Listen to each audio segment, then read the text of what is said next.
Merci pour votre fidélité d'écoute à Nana FM et bienvenue au nouveau numéro du débat de Nana FM de cette semaine. Nous sommes le vendredi 13 janvier 2023. Mesdames et messieurs, une fois encore, merci pour votre fidélité d'écoute à cette émission. Vous qui nous suivez sur la 95.5, le www.nanafm.tg ou encore sur le bouquet Canal Plus numéro 575 ou encore sur la page YouTube Nobé Douadi et la page Facebook de Nana FM. L'augmentation du SMIC et du SMAG au Togo continue de faire débat au sein de la société togolaise. Le Parti du peuple d'intégrité dit saluer les efforts du gouvernement afin de circonscrire la gravité du problème de vie chère dans notre pays. Quelles sont les perspectives du PPI pour l'année nouvelle? C'est l'interrogation qui est la nôtre et nous abordons le sujet avec Abel Wezoui Aobadase. Il est le secrétaire général du Parti du peuple et d'intégrité. Monsieur Wezoui, bonjour. Bonjour Monsieur Norbert et bonjour à tous les auditeurs et auditrices de Nana FM. Alors les auditeurs et les auditrices de Nana FM auront donc la possibilité d'intervenir dans ce débat sur nos deux numéros 91 09 71 71 ou le 96 61 58 58 avec Élisée Gabadovi à la mise en onde. Je suis Norbert Djougadi. Une fois encore, merci pour votre fidélité d'écoute à Nana FM. Alors, Monsieur Badassier, aujourd'hui, ça fait 60 ans jour pour jour que Sylvanus Olympio, le premier président du Togo, a été assassiné. Sûrement que votre parti politique a un message à l'endroit des Togolais à cette occasion. Je crois que le message que le PPI a aujourd'hui à l'endroit de la population togolaise, cette date mémorable où nous avons perdu le premier président démocratiquement élu, c'est un message de paix, de pardon, un message de réconciliation, parce que l'heure n'est plus aux interrogations, qu'est-ce qui s'est passé, mais c'est vrai qu'il faut interroger l'histoire. Mais aujourd'hui, les Togolais sont résolument engagés pour aller de l'avant. Je crois que dans notre politique, nous avons prévu quand même la réparation des injustices. Et ce point doit être inscrit dans cela, dans cette optique. Et nous demandons que tous les Togolais, où qu'ils soient, connaissent la paix. Alors, sûrement que nous sommes également en début d'année. Et quel a été votre message ou l'essentiel de votre message que vous avez délivré au peuple togolais? À l'endroit du peuple togolais, je crois que la politique du PPI a été toujours la lutte contre... La politique du PPI a été toujours la lutte contre la pauvreté. Et pour cette année nouvelle, nos voeux à l'endroit du peuple togolais, c'est la paix, la prospérité et surtout que nous puissions arriver à une politique qui amène les Togolais à une vie équitable.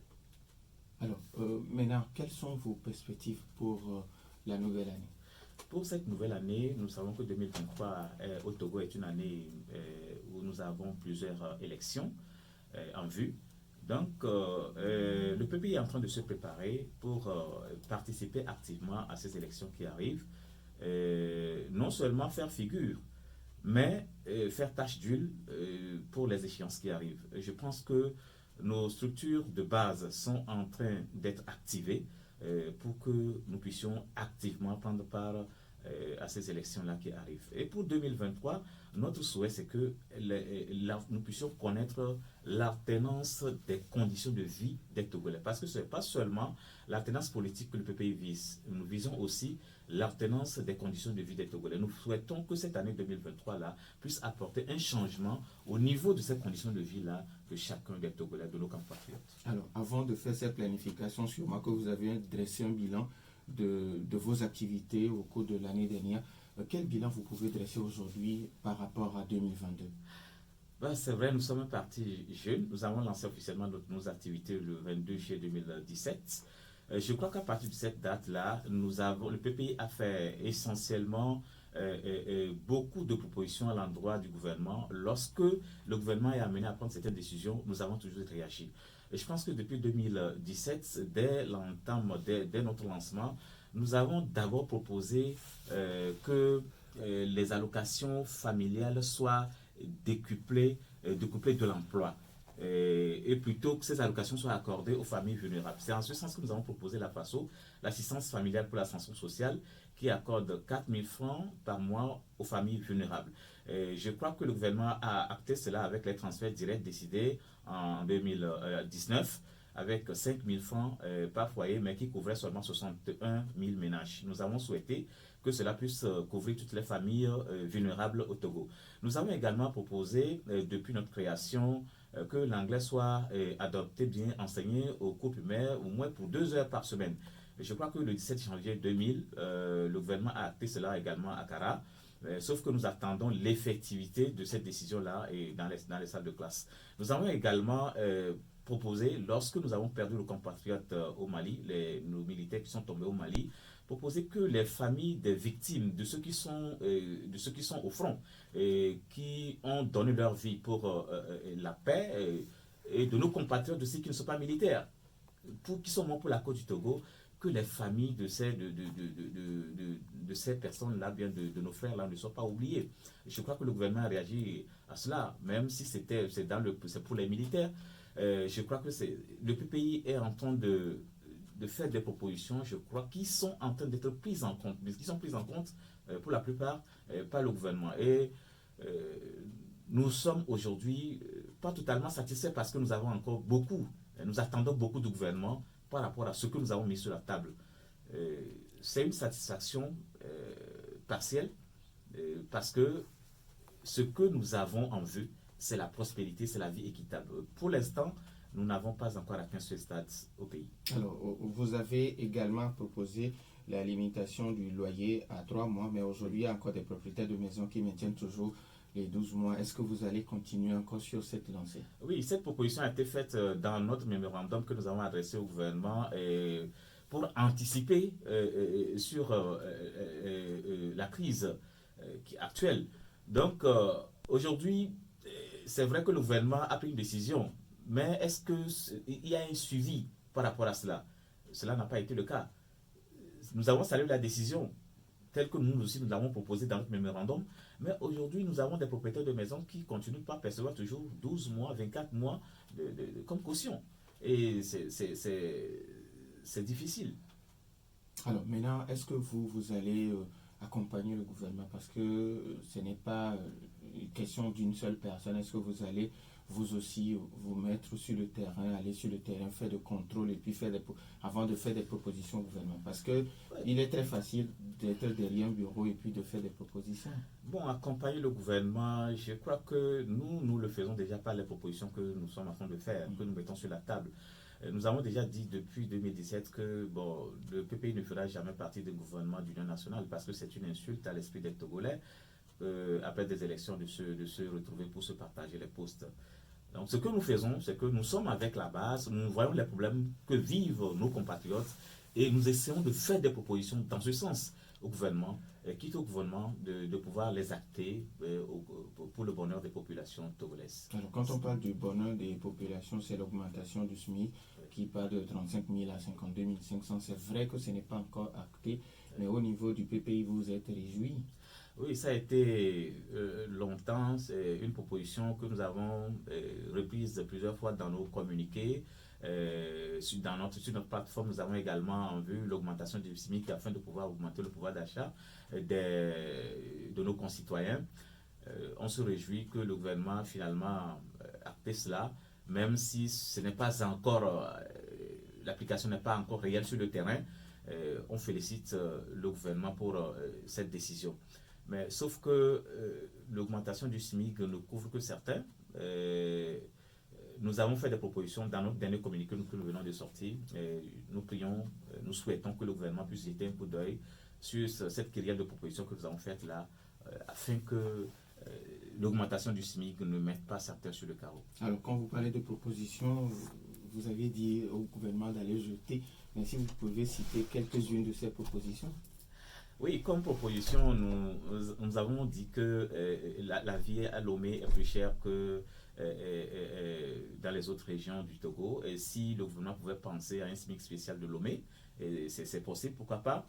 Nous avons également proposé que le gouvernement puisse créer une commission de contrôle de renforcement parce que nous avons eu l'exemple de l'augmentation du loyer, plutôt de la fixation de la caution pour 3 mois de loyer qui n'est pas contrôlé sur le terrain. Et c'est à partir de cela que nous avons dit non, il faudrait que le gouvernement, par rapport à ce SMIC qui est relevé, qu'il y ait une commission bien une structure qui puisse contrôler l'effectivité de l'application de cette décision-là.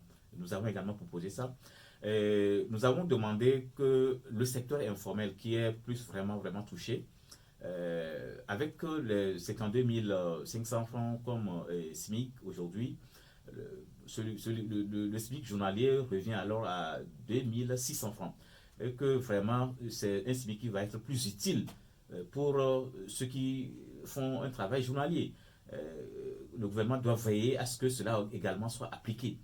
Donc, nous avons également nos frères d'armes, ceux qui donnent leur vie pour la nation. La plupart, surtout les soldats, les hommes de rang, ont un salaire peut-être qui n'est pas très loin du nouveau SMIC. Nous avons demandé au gouvernement de faire en sorte que ces compatriotes-là puissent avoir un traitement largement supérieur à ce SMIC-là. Voilà quelques-unes des propositions que nous avons faites au gouvernement suite à notre dernier communiqué. Vous avez milité également en faveur des petites et moyennes entreprises. Oui, que le gouvernement les accompagne parce qu'aujourd'hui, ce n'est pas facile. De relever le SMIC, pour certaines entreprises, ça va être très difficile de supporter le coût. Donc, ces entreprises-là, ces petites et moyennes entreprises ont besoin de l'accompagnement du gouvernement afin de pouvoir appliquer à la lettre ce que le gouvernement vient de décider. Quand vous parlez d'accompagnement, est-ce qu'il faut leur donner de l'argent ou l'accompagnement va se faire comment? Non, pas de l'argent. Nous avons également des taxes. On pouvait les exonérer de quelques taxes. Tout est à étudier. Alors maintenant, l'année 2023, vous l'avez dit dans vos propos à l'entame, que l'année 2023 est une année électorale. Il y aura d'abord les régionales et puis les législatives. Comment vous vous préparez déjà au niveau du PPI?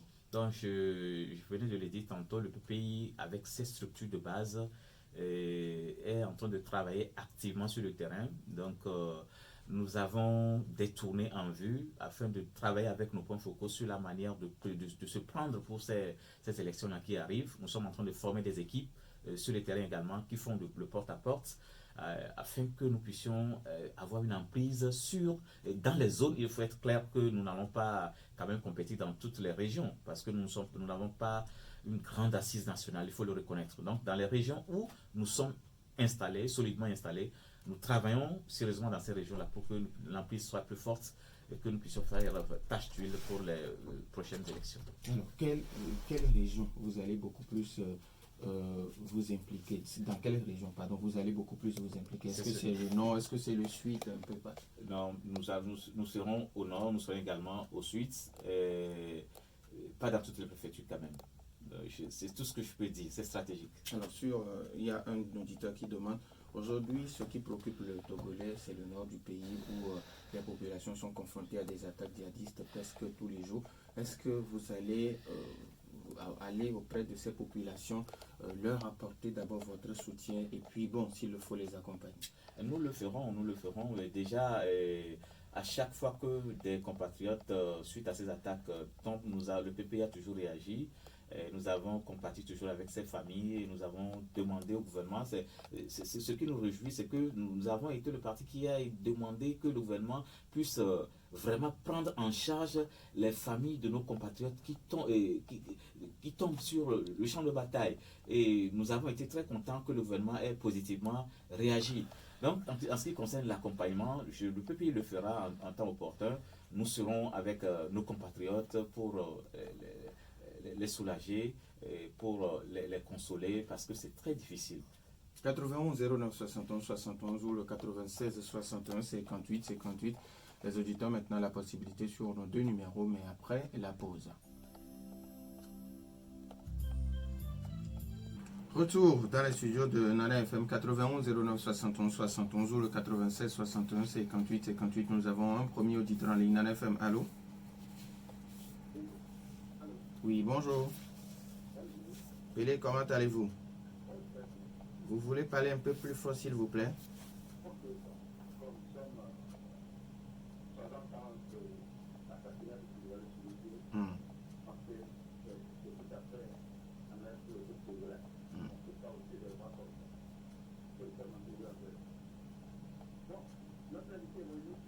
Bonjour, Monsieur Pelé.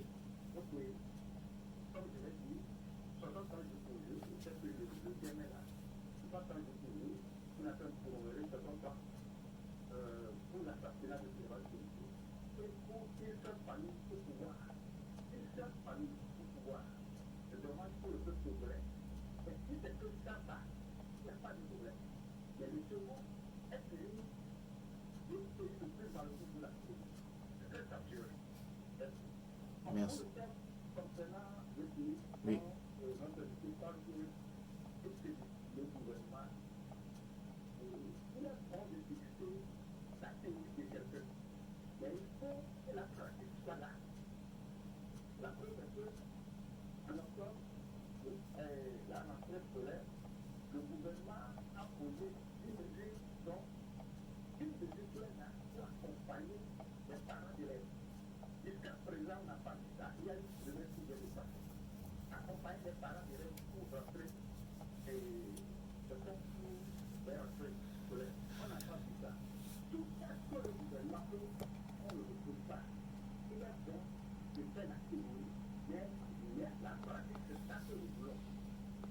Merci, bonne journée à vous, Pelé. 91 09 71 71, Nana FM, allô? Oui, bonjour. Cher ami, vous voulez parler un peu plus fort, s'il vous plaît? Votre nom, s'il vous plaît? Monsieur? Koueni. D'accord, monsieur Koueni, allez-y, on vous écoute.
Merci beaucoup à M. Koueni. 91 09 71 71, Nana FM, allô? Papa Siviti, comment allez-vous? Bonjour, Papa Siviti. Oui, papa. Oui.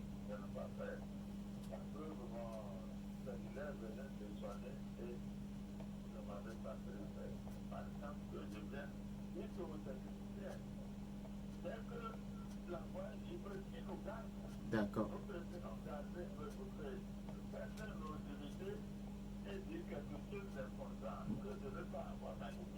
Merci beaucoup.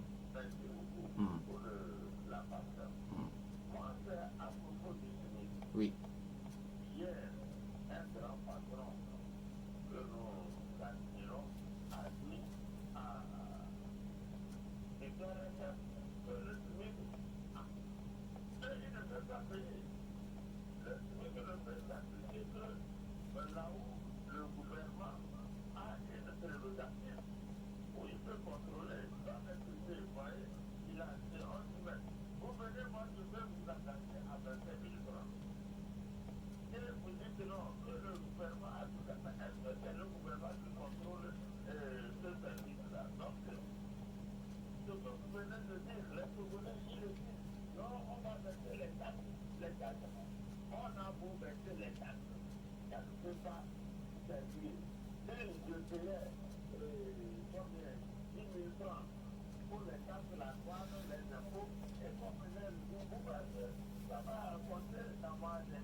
Alors, pas...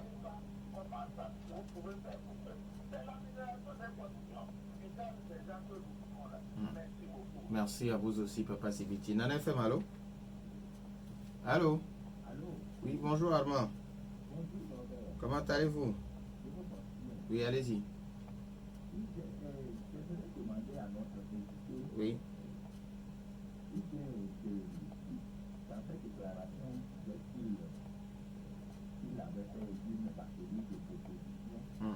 Mais j'aimerais savoir ce qu'il pense du cadre de concertation mis en place par le gouvernement. Est-ce que, comme nous sommes en année électorale, un parti projette-t-il participer à ces groupes? Merci à vous aussi. Allô? Madame ici, bonjour. Oui, oui. Non, c'est un membre de parti politique. Oui, oui, oui. Hmm.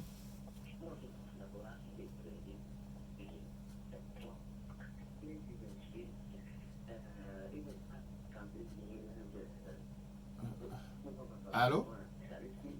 Allô? Allô?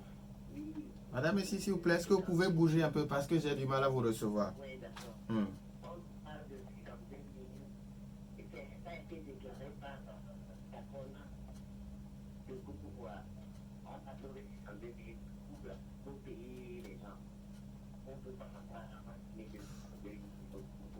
Bizarrement, j'ai vraiment du mal à vous recevoir. Madame ici, si vous pouvez m'envoyer un message, ça nous ferait tellement plaisir. 91 09 71 71 ou le 96 61 58 58. Nos auditeurs ont toujours la possibilité sur nos deux numéros.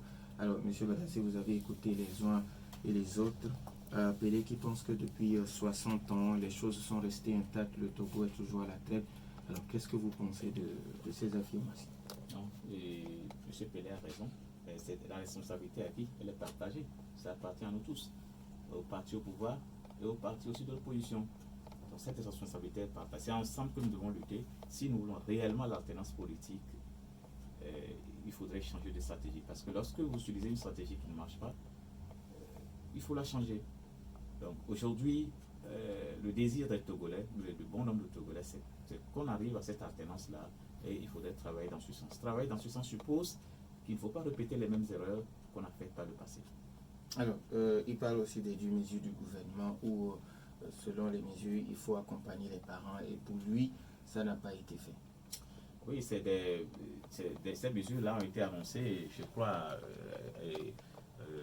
à la veille de la rentrée. Mais aujourd'hui, c'est vrai, ce que l'auditeur a dit, il y a certaines mesures, la plupart des mesures n'ont pas été respectées par le gouvernement. La preuve, l'accompagnement que le gouvernement avait promis faire aux parents d'élèves, cela n'a pas été effectué. Donc l'auditeur a pleinement raison de dire que bon, c'est des annonces qui ont été faites juste pour les beaux yeux, je ne sais pas de qui, des Togolais. Mais aujourd'hui, il faudrait que le gouvernement réellement puisse revenir à ces mesures-là et les traduire dans la réalité. 91 09 71 71 ou le 96 61 58 58.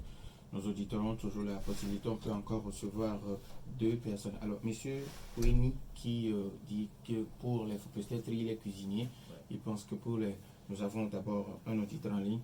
Un FM, allô? Oui, bonjour. Oui. D'abord votre nom, s'il vous plaît.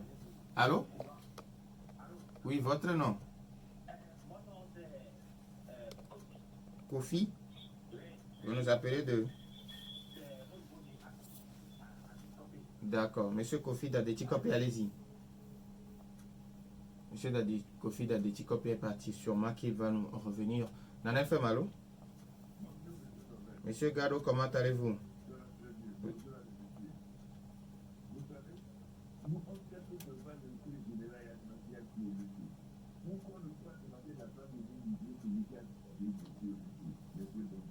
Merci et bonne journée à vous aussi.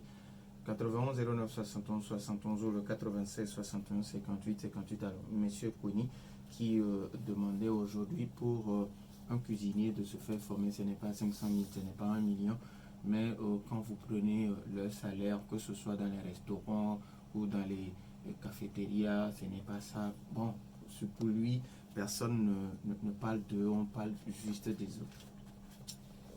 Monsieur Pini a raison.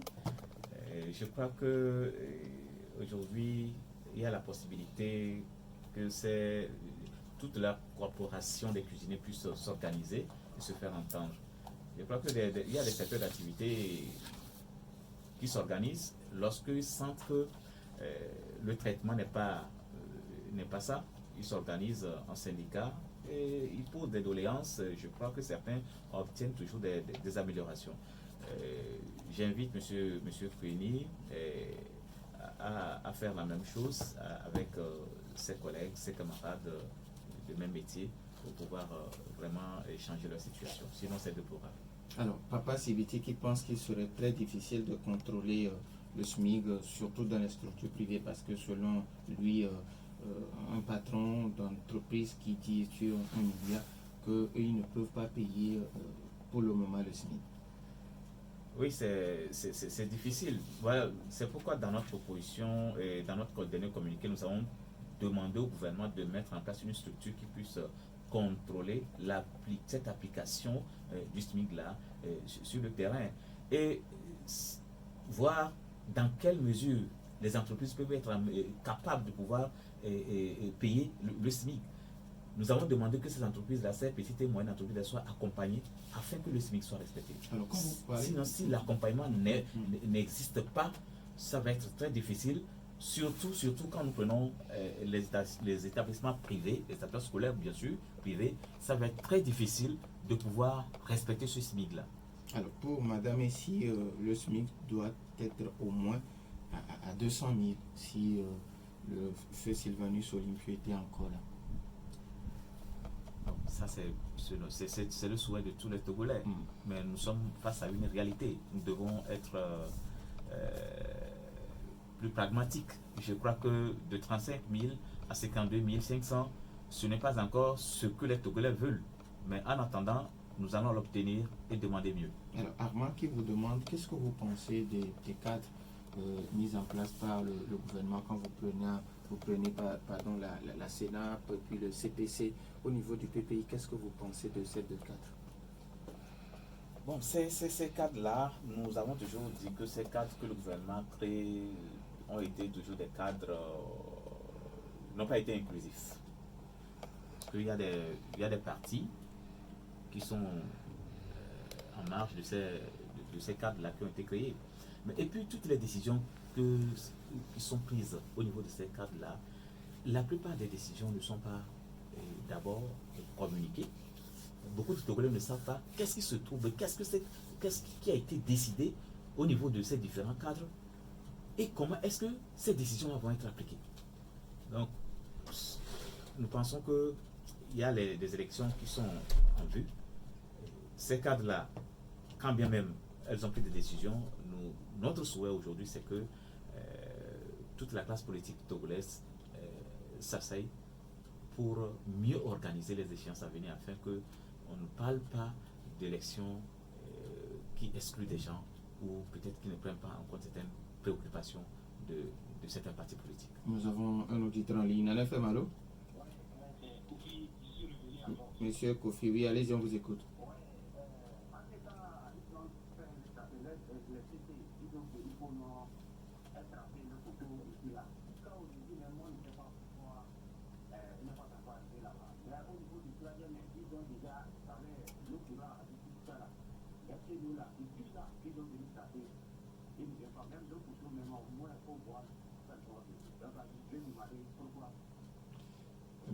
Merci à M.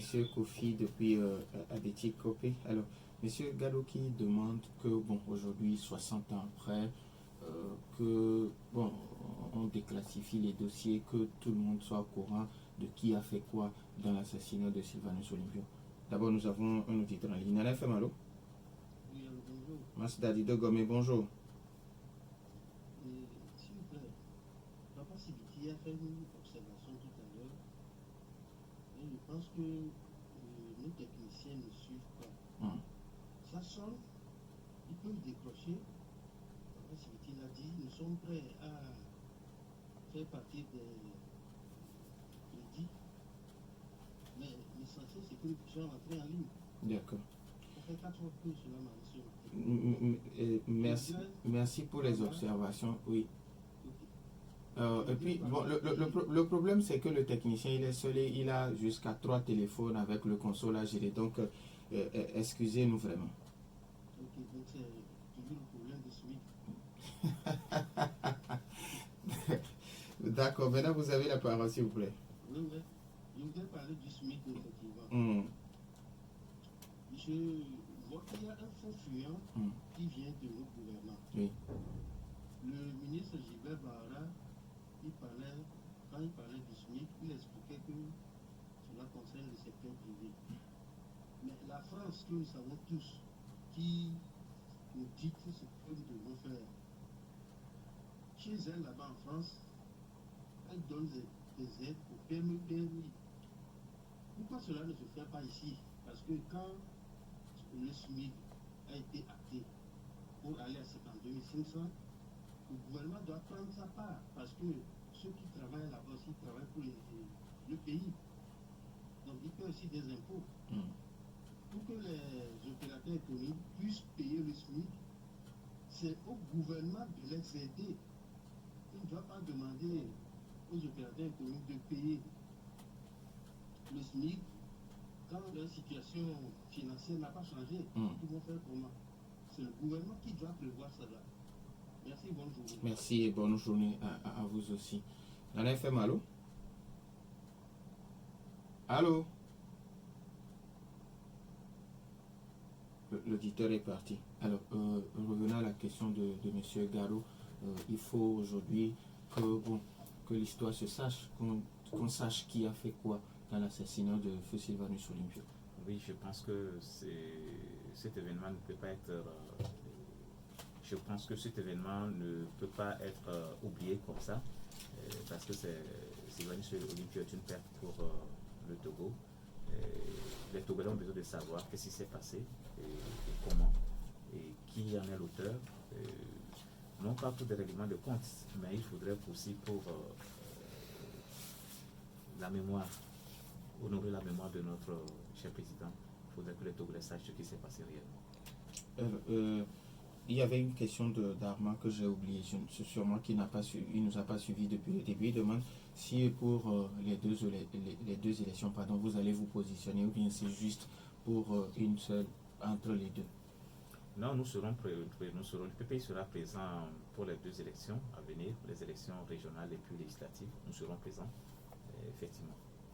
Nous avons un dernier auditeur en ligne. Nana FM, allô? Bonjour.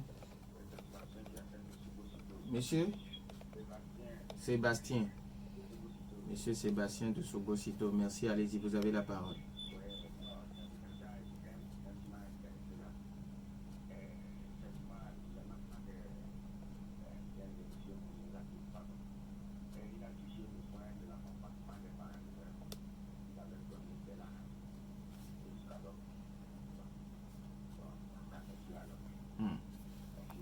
Merci à Monsieur Sébastien depuis Sogosito.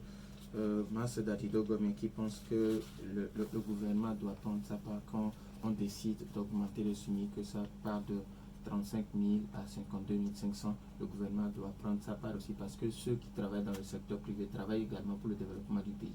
Oui, effectivement, la différence est grande de 35 000 à 52 000 francs. 52 500, la différence n'est pas négligeable. Je crois que c'est ce que nous avons toujours dit dans notre communiqué. Les entreprises ont besoin d'accompagnement du gouvernement afin de pouvoir respecter ce SMIC-là. Sans cela, ce serait très difficile pour certaines entreprises que je connais de pouvoir respecter le SMIC. Et je crois qu'un auditeur venait de le dire, en France, les PME, PMI bénéficient toujours des aides. Si ce n'est pas le cas au Togo, je crois que le gouvernement a pris une décision, mais cette décision-là sera casée dans les tiroirs au niveau surtout des privés. Alors, comme le dit M. Sébastien de Sogosito, il y a des décisions qui sont prises, mais rien n'est fait, surtout en matière d'application. C'est ce que nous avons toujours déploré au Togo. Nous avons toujours de bonnes décisions, de belles lois, mais ces lois-là ne sont pas toujours appliquées. Et il va falloir que le gouvernement prenne ses responsabilités. Lorsque vous prenez une décision, vous la mettez, vous la communiquez publiquement. Il faudrait que ces décisions-là soient appliquées pour qu'on puisse vous accorder un crédit. Sans cela, je pense que les Togolais vont toujours manquer de confiance en leur pouvoir. Alors, il y a un auditeur qui demande 2017, 2023, ça fait pratiquement 6 ans que vous êtes sur le terrain. Pendant 6 ans, qu'est-ce que vous avez pu faire? Qu'est-ce que vous avez pu accomplir pour dire aux Togolais, voilà, c'est ce que le PPI a pu faire? Bon, nous ne sommes pas encore au pouvoir. Parce que ceux qui sont au pouvoir, c'est ceux qui ont les moyens du pouvoir, c'est eux qui ont les possibilités, ils ont les moyens de l'État de pouvoir réaliser des choses. Et c'est ce que la plupart des Togolais pensent, que lorsque vous êtes un parti politique, lorsqu'on fait des tournées, on vous demande, on n'a pas telle route, on n'a pas de l'eau, ça ressort, c'est le gouvernement qui a cette responsabilité-là. Nous ne pouvons que échanger avec les populations, recueillir les difficultés que nous avons au niveau de nos compatriotes et traduire ces difficultés-là en proposition au gouvernement pour que le gouvernement puisse, en prenant ces décisions-là, satisfaire au moins un tant soit peu les difficultés de ces populations-là. Sinon, en tant que parti politique, on ne peut pas faire une réalisation comme ça, peut-être une œuvre, ce n'est pas possible au Togo. Même si vous avez les moyens, je pense que le gouvernement ne vous laissera pas faire. Il y a eu des exemples qu'on ne peux pas citer ici. Mais en termes de proposition, en termes de force de proposition, je pense que le PPI s'est placé à un niveau élevé sur l'échiquier politique togolais parce que la plupart des propositions que nous avons eu à faire ont été toujours prises en compte par le gouvernement et c'est pour le bonheur de nos populations. Alors, il vous demande, en 5 ans, quelle est votre vision sur une période de 5 ans? Sur une période de 5 ans, nous voyons un Togo qui va être prospère. Le Togo va connaître l'alternance, ça c'est sûr, alternance politique au sommet de l'État et alternance aussi des conditions de vie, parce que les deux sont liés. Et c'est ce que nous prenons au niveau du PPI. Donc en 5 ans, le Togo va connaître un début de prospérité. Bon, la pauvreté existera toujours, mais les conditions de vie des Togolais seront améliorées en 5 ans. Alors aujourd'hui, c'est vrai que beaucoup de personnes ne vous connaissent pas encore, au-delà de Lomé bien sûr. Est-ce que vous avez des manières pour vous faire connaître sur le terrain? Parce que nous sommes à quelques mois des élections.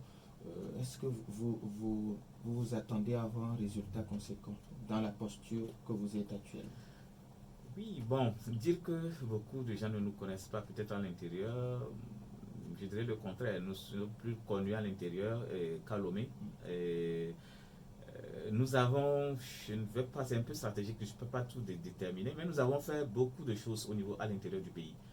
Nous avons assisté vraiment des populations sur plusieurs plans.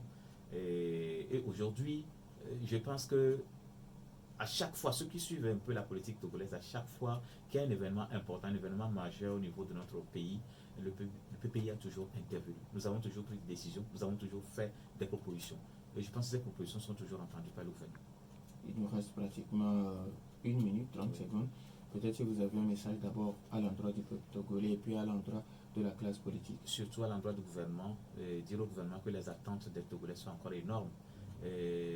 Notre plateforme qui contient toute une batterie de propositions, nous souhaitons que cette plateforme-là soit prise en compte. Le mémorandum que nous avons adressé au chef de l'État le 6 mai 2000, nous souhaitons que ce mémorandum soit révisé afin que certaines décisions, certaines propositions que nous avons faites là puissent également être prises en compte. Nous attendons qu'aujourd'hui les allocations de chômage soient réellement payées aux étudiants en fin de cycle qui ont cumulé 6 mois sans emploi. Ces allocations de chômage aussi payées aux fonctionnaires, aux travailleurs qui ont perdu aussi leur emploi. Nous attendons que le gouvernement, au niveau des pièces de nationalité, puisse alléger les tracasseries administratives, même s'il faut supprimer cette pièce-là parce que ce n'est pas compréhensible que pour une élection, bien, on puisse accepter sur la base d'un témoignage que vous êtes togolais. Lorsque vous avez un concours à passer, on vous dit non, vous devez brandir la pièce de nationalité d'abord, là vous n'êtes pas togolais. Donc nous attendons également le gouvernement sur ce point afin que le quotidien des Togolais soit allégé. Nous disons merci à Abel Wezou Yaobadase. Il est le secrétaire général du Parti de Peuple et d'Intégrité.